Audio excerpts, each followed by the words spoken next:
n'était finalement pas une super idée de commencer l'enquête par la tour d'Argalion.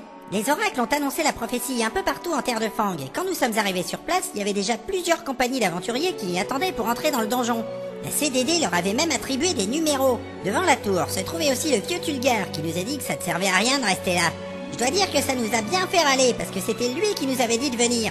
Et puis moi j'avais la forme, j'étais prête à lancer des tas de sortilèges.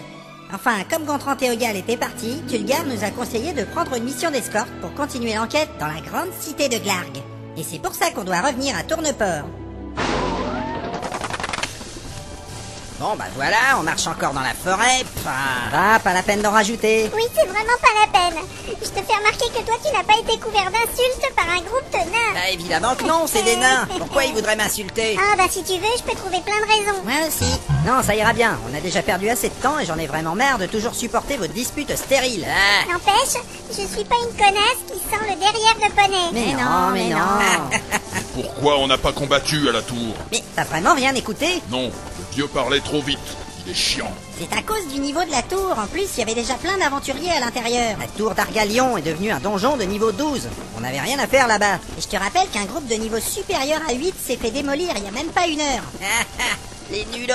Ils étaient sans doute moins nuls que toi. Le sorcier a perdu un bras à cause d'une commode piégée. T'imagines? Ah, c'est juste un sorcier. C'est une mauviette en robe de chambre avec un bâton. Et tu peux respecter un peu la profession après tout ce que j'ai fait pour toi. Hein? On avait dit qu'on arrêtait les disputes. Bon, vous êtes chiants là, on s'est encore fait carotter, mais je suis certain que tout ça ne serait jamais arrivé à Goltor l'Intrépide. Qui ça? Ah mais ouais, vous le connaissez pas en fait. Bon, il faut que je vous raconte. Je suis sûr que c'est un gars qui avait une barbe, une cotte de maille, un casque et une hache. C'était pas compliqué. Quand on voyait Goltor, on savait tout de suite qu'on n'avait pas affaire à n'importe qui. Il avait de la stature. Il s'en laissait pas compter par des nazes ou des vieux qui l'envoyaient n'importe où. Lui, c'était le genre à inventer lui-même ses propres quêtes et il avait besoin de personne. D'ailleurs, on raconte qu'il a jamais fait partie d'aucune compagnie d'aventuriers. Peut-être que personne ne le supportait. Mais non, c'est parce qu'il inspirait la peur. Imaginez, il foutait la trouille aux guerriers humains. Alors vous imaginez, avec les orques et les gobelins, c'était même pas la peine. Tenez, par exemple, un jour, les peaux vertes ont creusé une brèche sans le faire exprès. Ils ont déboulé dans le quartier est de la mine de Jambfer. C'est chez moi, mais à l'époque, j'étais pas né, bien sûr.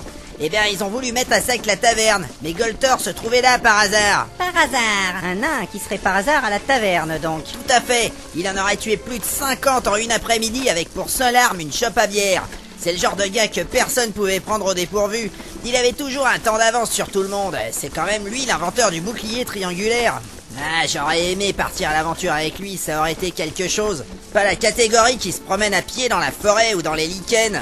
Il avait construit un chariot métallique avec des lames sur les roues qu'on peut encore voir au musée de l'artisanat.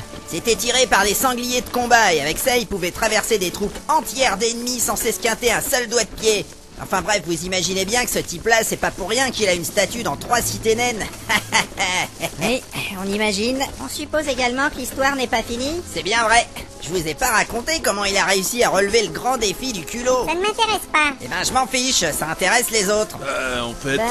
Alors c'était en 554. À l'époque, Goltor avait déménagé dans les mines, un peu à l'est de Jambfer. Il était en rogne avec le gérant du stock de minerais. Bon, mais ça c'est pas forcément intéressant. C'est vrai. Un puissant seigneur liche s'était éveillé d'un sommeil de 800 ans et avait décidé de renouer avec les vieilles traditions de son époque. Eh ben. Il empalait les gens autour de son château et récoltait leur sang avec lequel il faisait de la sorcellerie et levait une armée pour conquérir le monde et empaler encore plus de gens. Chacun ses loisirs. Ça consiste en quoi, empaler les gens? Eh bien, C'est un genre de rituel pas très sympa.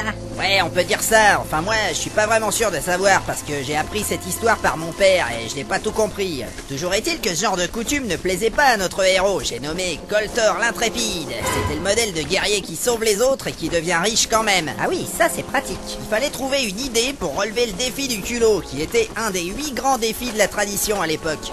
Alors il a parié avec ses potes à la taverne qu'il irait écrire tapette sur le bouclier du seigneur liche Razmor Wushrog. C'était le méchant dont j'ai déjà parlé. Mais en quoi est-ce que c'était supposé régler le problème de l'empalement? Effectivement, se faire torturer par un seigneur liche, avec ou sans graffiti au bouclier, ça donne toujours le même résultat. Bah disons qu'à l'époque, il pensait que Razmor allait mourir de honte, parce que chez les nains, c'est ce qui arrive quand quelqu'un se fait gribouiller son bouclier. C'est un genre de tabouret. Un tabou? Ouais, un truc comme ça. Et si je crois deviner, en fait, il n'est pas mort de honte. Bah non, en plus il était déjà mort, c'était une liche. Mais ça non plus, personne ne le savait. Ah, tiens. C'est après que les humains sont venus expliquer que les liches c'était des sorciers morts-vivants. Enfin, ça n'enlève pas grand-chose à l'exploit. Parce qu'il a réussi. Évidemment, c'était Goltor. Il est entré dans le château à l'aube avec un petit pot de peinture et il est ressorti en courant quelques heures plus tard. Il était poursuivi par plusieurs squelettes et le seigneur Lich qui portait son bouclier sur lequel on pouvait lire le graffiti à la peinture rouge. Il y avait plusieurs témoins. Ils ont réussi à les semer parce que les squelettes ça court pas vite. Ensuite, on a fait un grand banquet dans les mines de l'Est et tout le monde a félicité Goltor et c'est clair que personne d'autre n'aurait pu réussir. C'était une grande fête dans l'histoire des nains. Et ça reste une date prestigieuse dans la lutte contre les forces du mal. Mais... Sauf qu'ils n'ont pas sauvé les gens. Ouais bon, de ce côté-là, c'est vrai que c'était pas forcément terrible. Razmor a profité de sa sortie pour mettre à sac 3 villages, mais finalement, il a été stoppé par les magiciens humains. Enfin, ça c'est pas très intéressant. Et puis j'ai pas appris la suite de l'histoire. C'est toujours pareil, les histoires de nains. Ils font les malins, mais au bout du compte, il ne se passe Je rien. t'emmerde, je te fais remarquer que ta dernière histoire elfique pourrie parlait d'un gars qui fabriquait des peignes. Les peignes étaient magiques. C'était nul quand même. C'est vrai que c'était pourri. Ouais. Enfin, après tout ça, faudra pas vous plaindre que les humains ne s'intéressent pas aux autres cultures.